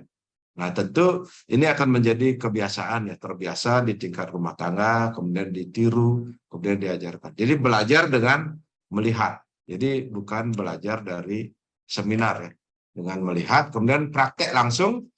Nah, kemudian nanti bisa saja tertarik, misalnya oh ini ada ternyata bisa membuat apa tong edan begitu kan, banyak ada itu, mungkin embernya lebih kecil atau lebih besar, dan ini bisa dilakukan untuk skala yang lebih besar.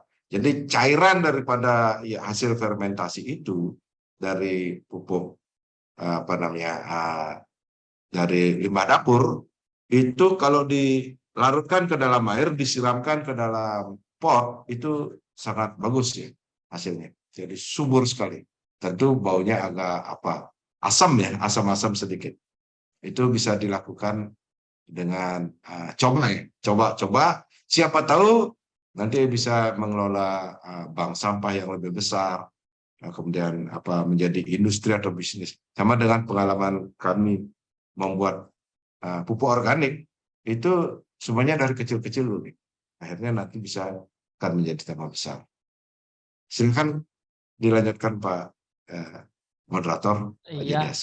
Terima kasih Pak Gede, ada tambahan pemaparan. Nah, ini ada pertanyaan bagaimana untuk Pak Gede ya. Jadi bagaimana sampah residu seperti Pampers untuk sistem pengelolaan yang bisa dilakukan? Apakah Pampers itu bisa dipergunakan untuk sebagai pupuk atau bagaimana cara pengolahan daripada limbah Pampers? Karena limbah Pampers ini juga sangat lumayan ya kalau kita ini kan di TPA.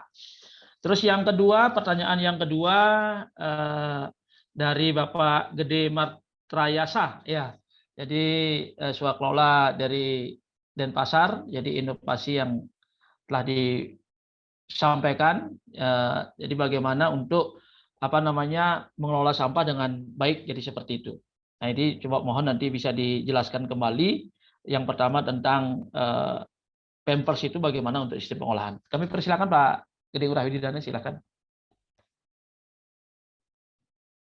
Ya, jadi khusus untuk pengolahan Pampers ya, itu tentu di dalamnya ada bahan baku pupuk organik gitu biasanya. Jadi Pampers, kemudian Tela ya, napkin itu ya, Tela untuk kewanitaan. Kemudian ada lagi masker. Masker itu menjadi limbah. Ini harus dibedakan yang Pampers itu dengan cara nantinya pengolahannya adalah dengan membakarnya. Jadi itu dia cukup lama dia terurai. Itu termasuk limbah anorganik. Ya. Jadi dibakar, dikumpulkan, dibakar. Ini harus dipisahkan pengolahannya.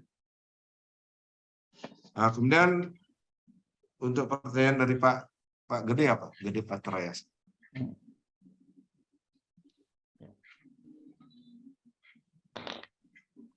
Dari Pak Ketut Giri, Pak. Jadi Pak Ketut Giri menanyakan untuk organik rumah tangga itu sebaiknya menggunakan EM pertanian yang kuning apa yang limbah. Nah ini mohon penjelasan antara EM yang kuning dengan limbah Pak Ade. Oh ya, terima kasih. Memang itu dari segi perizinan ini bisa menggunakan EM yang limbah ya, EM limbah yang biru ya. Tapi manakala tidak dapat dicari karena peredarannya terbatas untuk limbah yang biru ya, itu bisa juga digunakan limbah EM 4 pertanian yang kuning. Karena di dalamnya tidak nyata ya terjadi perbedaan mikroorganismenya. Ada di sana mikroorganisme kuncinya yaitu Lactobacillus, kemudian Photosynthetic Bacteria, dan ragi atau yeast. Nah ini penggunaannya sama. Ya, Oke, terima kasih. Mungkin pertanyaan yang pertama tadi mungkin saya bisa lempar sedikit ke Pak Nyoman karena terkait bagaimana pengolahan sampah dari sumber. Nah, tadi terkait dengan Pampers ini, pengalaman-pengalaman yang dilakukan oleh Pak Nyoman memilah dari sumbernya ini seperti apa? Nanti biar penanya atau peserta yang menanya pertama terkait Pampers tadi bisa dijelaskan lagi tambahan dari Pak Gede Ngurah-Wididana. Kami persilakan Pak Nyoman bisa ditambahkan lagi sedikit mungkin terkait dengan limbah daripada Pampers dan Softek itu yang tentunya yang sulit kita untuk kendalikan. Kami persilakan Pak Nyoman. Baik Pak, atas waktunya saya hanya menambahkan saja apa yang disampaikan Pak Ngurah tadi. Tentunya di dalam sampah Pampers ataupun pembalut wanita sesuai yang disampaikan tadi kan ada organik di dalamnya. Tapi di luar organik itu ada pembungkusnya Pak, berupa seperti kain dan lain sebagainya. Nah, kalau diolah secara mandiri, ini ada unsur ini Pak, apa namanya? Jijik ya. Kalau jijik. Karena apa? Karena di dalam Pampers ataupun pembalut itu ada hal yang kotor, Pak. Mohon maaf dalam hal ini. Nah, kalau memang mau diolah secara mandiri, nah ini terbatas orangnya kalau memang tidak jijik. Nah, Pampers itu di dalam Pampers ada gel, Pak. Nah, kalau gel itu kena air, itu kan dia apa ya, mengembang itu ya. Mengembang seperti itu. Gel itu bisa diurai, Pak. Dengan cara harus merobek bungkusan dari Pampers itu sendiri sebelumnya. Seperti itu. Nah, kendalanya adalah mau enggak masyarakat secara mandiri untuk itu. Sedangkan di luarnya itu terdapat hal-hal yang boleh kita bilang jorok atau menjijikkan, Pak. Tapi di dalamnya itu gel itu masih bisa diurai oleh alam, Pak, dengan cara merobek dari kemasan Pampers ataupun Softek itu sendiri, Pak. Nah, itu kendalanya itu di masyarakat. Kalau itu dibakar, kalau kita asumsi aja,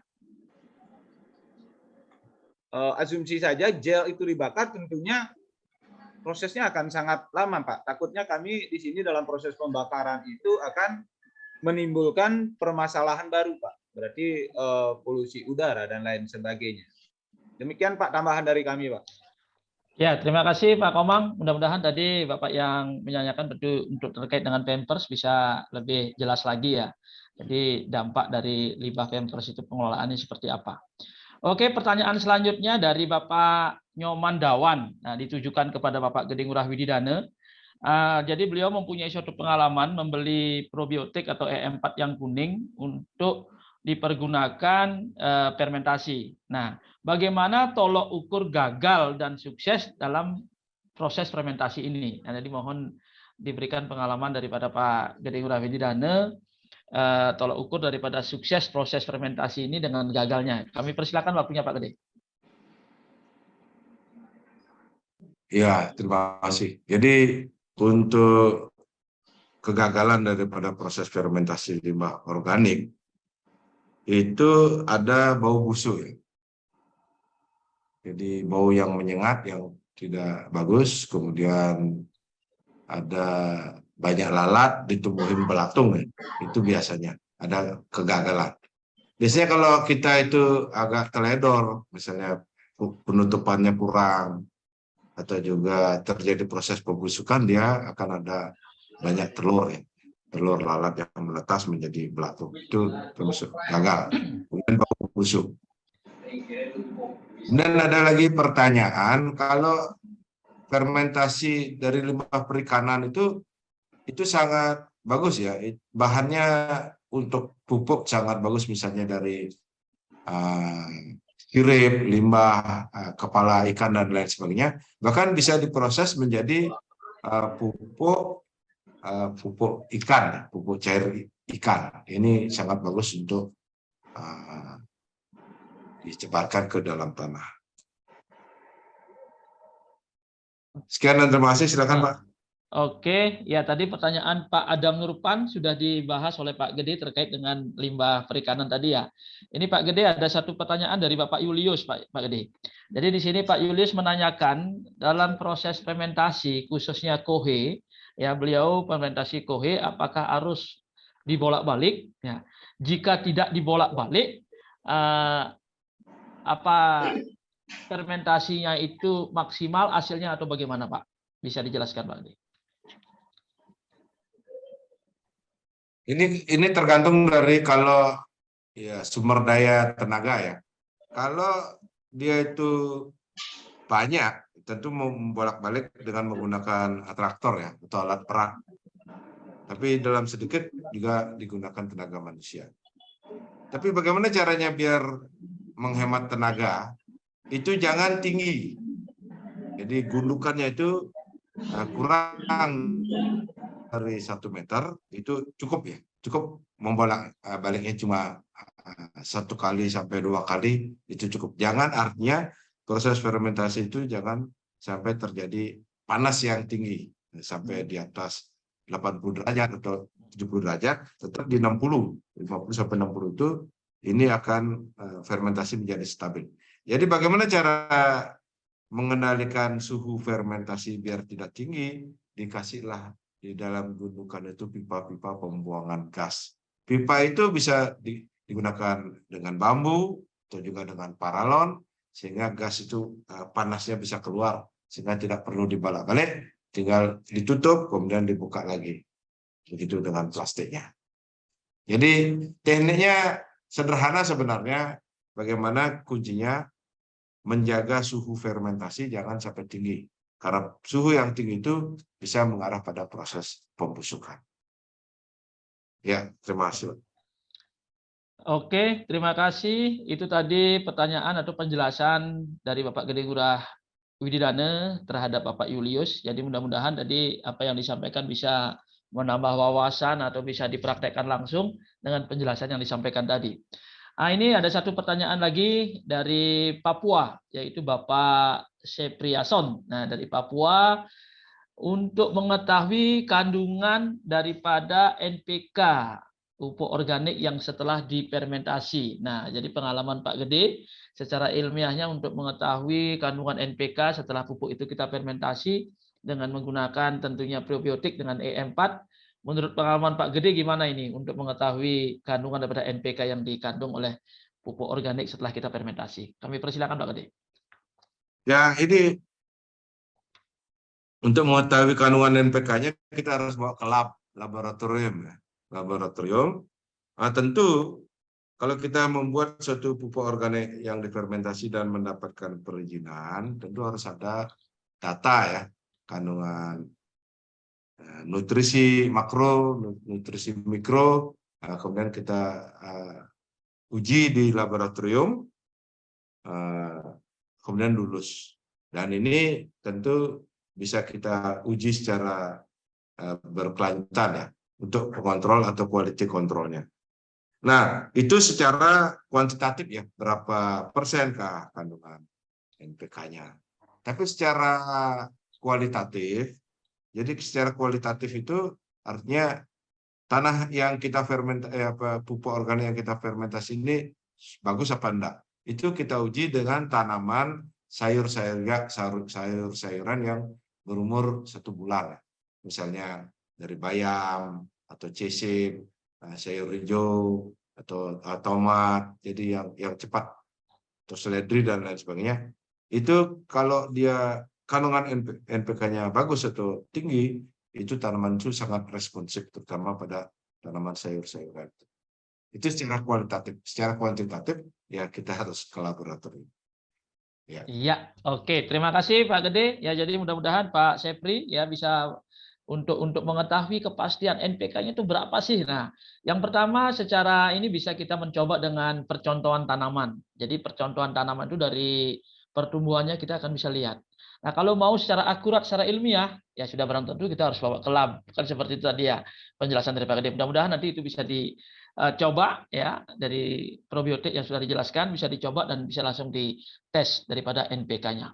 Terus ada pertanyaan lagi yang ditujukan kepada Pak Komang ini. Nah, jadi Pak Komang dari Mosa. Jadi tong edan ini dijual apa tidak? Atau kalau kita misalnya membuat, gimana cara membuatnya? Nah, ini pertanyaan dari Mosa. Mohon penjelasan dari Pak Komang. Mungkin Pak Komang sudah memiliki banyak tong yang sudah bisa dijual terhadap peserta. Kami persilakan Pak Komang waktunya untuk bisa dijelaskan. Terima kasih Pak.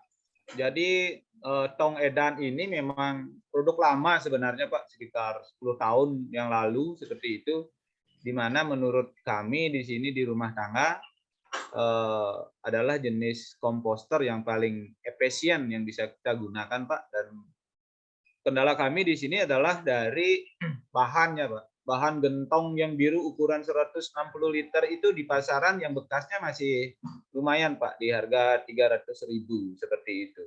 Nah, masalah jual dan tidak untuk tong edan ini, kami di Bali memang sudah ada beberapa desa yang memang menganggarkan dan memakai produk itu, dan untuk dijadikan pilot project di masing-masing desa dengan membentuk kelompok-kelompok sadar lingkungan Pak. Jadi membentuk embrio dulu. Nah, secara spesifik kami sih bukan jualan Pak, tapi bahasa kerennya kami siap membantu membikinkan, tentunya dengan biaya Pak. Iya. Ini kan Kak, ya Pak, bisa diperjualbelikan yang seperti itu. Oke, demikian tadi penjelasan Pak Komang terhadap Mosa. Nah, tadi juga Pak Sukardi kayaknya terkait pertanyaannya bagaimana untuk mendapatkan tong edan ini. Nah, ini bisa menjadikan suatu peluang buat Bapak dan Ibu peserta ya yang memiliki limbah tong diolah untuk menjadi bisa menjadi bahan fermentasi. Nah, itu bisa kita kemas untuk kita bisa jual terhadap ibu rumah tangga, karena pengatasan limbah ini adalah limbah dari sumbernya. Nah, ini itu seperti penjelasan Pak Komang tadi. Ini juga bisa dijadikan sebagai peluang. Nah, ini pertanyaan berikutnya kemungkinan dari ini untuk Pak Gede Ngurah Wididana dari Nur Salam. E4 apa saja yang bisa untuk mengurangi atau menekan bau ya pada saat proses fermentasi. Jadi bau amoniak lah kemungkinan itu maksudnya dari Pak Nur Salam ini. E4 apa saja yang bisa menekan amoniak atau bau ini Pak? Kami persilakan. IM4 dari peternakan dan juga IM4 pertanian itu konsepnya sama ya, semuanya menekan bau, membuat fermentasi. Jadi bisa dipilih yang mana. Kemudian hasilnya tentu dia itu menjadi asam amino, gula, kemudian dari ragi menghasilkan gugus-gugus alkohol. Ya itulah yang bisa menekan bau tersebut. Kemudian ada lagi kotoran sapi itu tidak perlu dimasak dulu ya. Dari pertanyaan dari Pak Abdul Rais ya, itu kotoran sapi langsung dicemplungkan atau dikering anginkan dulu, kemudian dimasukkan ke dalam tong, bahkan bisa juga dibuatkan bak ya, di sana difermentasi. Nah kalau proses fermentasinya itu bagus, gulmanya itu karena sapinya makan rumput, rumputnya itu tentu ada yang tumbuh ya, tapi tidak banyak ya yang tumbuh karena dia itu juga bijinya sudah rusak ya karena difermentasi. Jadi sudah rusak, tidak tumbuh. Nah, tentu ini juga bagus ya kalau tumbuh gulma bisa digunakan lagi sebagai bahan organik untuk pupuk lagi. Jadi nanti kalau ada yang minta materinya nanti akan bisa di-share ya pada peserta seminar ini. Terima kasih. Oke, terima kasih kepada 3 narasumber, namun 1 narasumber karena ada kesibukan sudah live duluan. Oh, masih gabung ya, Pak Ketutnya masih gabung ya. Ada mungkin ingin disampaikan Pak Ketut dengan pertanyaan tadi setelah Bapak menyimak tadi ada beberapa ingin ditambahkan, silakan. Masalah pengadukan sampah organik itu sebenarnya kalau menurut pengalaman kami itu karena sampah organik itu kan cenderung dia memiliki protein yang rendah. Protein yang rendah itu saya kira frekuensinya cukup 5 hari sekali diaduk, Pak. Artinya suhunya itu kalau sampah organik memang dedaunan itu suhunya tidak lebih dia nanti dari 50 derajat. Nah, idealnya di pengalaman di lapangan itu 5 hari sekali itu dilakukan pengadukan. Nah, pengadukan pun bisa dengan memindahkan dari satu box fermentasi ke satu box fermentasi yang lainnya. Seperti itu prinsipnya. Ya, terima kasih Pak. Oh iya, ya rupanya Pak Ketut masih station ya, walaupun dalam suatu perjalanan. Terima kasih Pak Ketut masih setia terhadap kami untuk memberikan penjelasan. Nah itu tadi terkait dengan pertanyaan Pak Julius. Jadi sudah lebih dijelaskan lagi oleh Pak Ketut Darmawan, narasumber kita yang kedua. Nah, jadi kepada Bapak dan Ibu, karena waktu yang kita sudah sediakan, ya kami ucapkan banyak terima kasih kepada narasumber yang sudah menjelaskan sesuai dengan bidangnya terkait dengan bagaimana pengelolaan sampah organik, ya. Nah, jadi kepada Bapak dan Ibu, sekali lagi jika masih ada pertanyaan nanti bisa melalui chat yang kita sediakan atau link yang kita sediakan untuk menyampaikan suatu pertanyaan karena waktu yang kita sediakan sampai dengan pukul 13 ya siang hari ini jadi sudah habis waktu yang kita sediakan. Sekali lagi kami selaku moderator mohon maaf jika ada kurang berkenan ya dalam penyampaian atau pengantaran materi tadi ya. Jadi waktu kami dan tempat kami serahkan kepada MC, namun sebelum waktu dan tempat kami kembalikan ke MC, izinkan kami mengucapkan kata salam. Wassalamualaikum warahmatullahi wabarakatuh. Om Santi Santi Santi Om. Salam nama budaya. Selamat siang. Salam sehat buat kita semua. Waktu kami serahkan kepada MC, kami persilakan. Terima kasih. Ya, terima kasih kepada Bapak para narasumber semua, Bapak moderator, serta kepada para peserta yang telah menyimak acara hari ini dari awal hingga akhir. Semoga banyak ilmu yang didapat untuk diaplikasikan di kehidupan kita sehari-hari. Tidak lupa kami juga memberikan e-sertifikat kepada seluruh peserta yang telah hadir dalam acara webinar dengan mengisi link presensi kehadiran. Dimohon juga dalam pengisian nama, gelar, ditulis dengan nama dan ejaan yang benar, agar tidak salah di kemudian. Dan untuk e-sertifikat ini akan kami kirimkan via WA kepada seluruh peserta. Dan sebelum acara kami tutup, kami mohon waktunya beberapa saat. Kita dari panitia akan mengambil foto karena peserta ada di kurang lebih 200 peserta. Kami butuh 8 kali take picture dengan menyebutkan teknologi IM. Oke. Kita ulang. 1, 2, 3. Teknologi IM. Oke. Lagi sekali. Teknologi IM. Oke. Oke.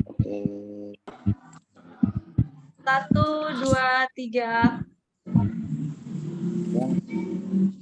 1, 2, 3. Sudah cukup Pak Panitia? Cukup. Iya. Ya, cukup. Terima kasih. Baiklah, kami mewakili panitia yang bertugas menyampaikan mohon maaf atas salah kata dan perbuatan dalam berjalannya seminar hari ini. Akhir kata diucapkan terima kasih. Waalaikumsalam warahmatullahi wabarakatuh. Terima kasih. Terima kasih.